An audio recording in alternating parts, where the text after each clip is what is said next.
ជីមនុស្សដល់អមអំផុន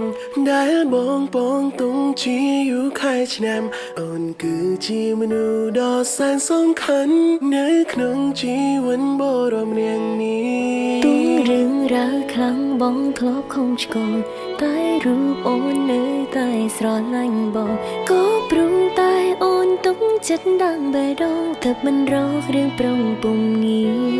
នេះហើយជាមនុស្សដែលបងត្រូវការជីវ៉ាក្បែរបងគ្រប់ពេ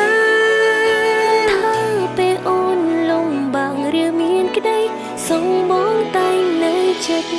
បងគឺជាដួងកាយមួយសម្រាប់អូនគឺរូបបងធ្វើឲ្យអូនយល់ពីស្នេហ៍ពិនស្រឡាញ់គ្នាចិត្តនឹងចិត្តមិនកាត់ពីរឿងអ្វីឡើយប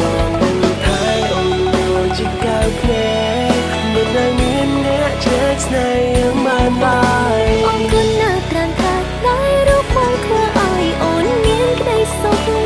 ជាងគេលើលោកនេះ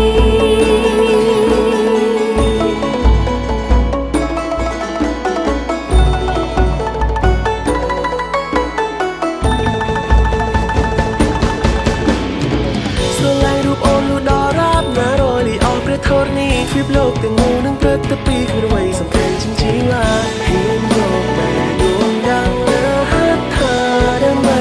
បញ្ចេញស្នេហាស្មោះរូបអូនក៏ដូចគ្នាមិនដែលមានចិត្តថាងាករេអរគុណដែលរូបបងមើលថែអូនអស់ពីចិត្តមក